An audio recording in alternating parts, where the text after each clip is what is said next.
In the heart of a quiet and green village, two young doves named Whitewing and Lucky had been companions from the very moment they opened their eyes to the world. Every morning, before the sun rose from behind the mountains, they would sit together on the branch of an old elm tree and sing. Their days were spent with short flights, playing, eating millet seeds, drinking water by the river, and sleeping beside each other at night.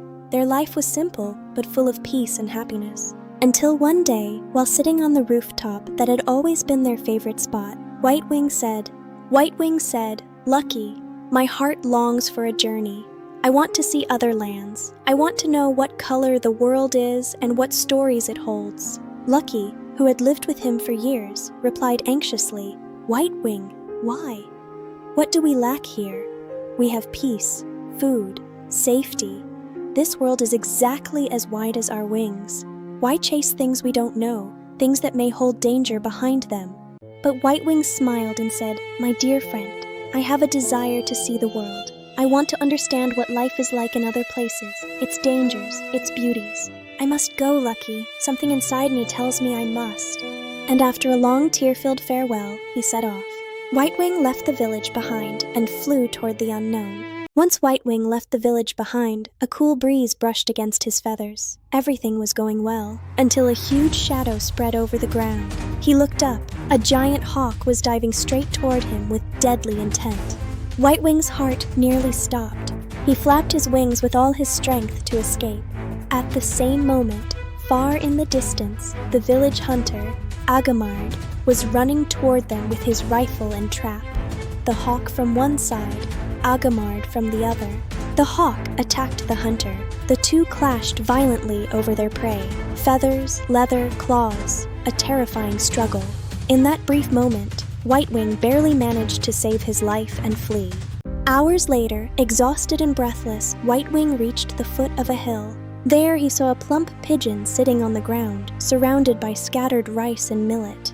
Whitewing asked, "Hello, brother. Where did all these seeds come from?" The plump bird replied kindly, "Come, eat.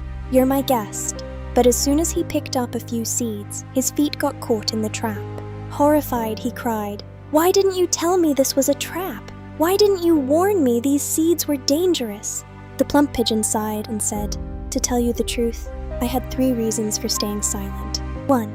I myself am trapped here.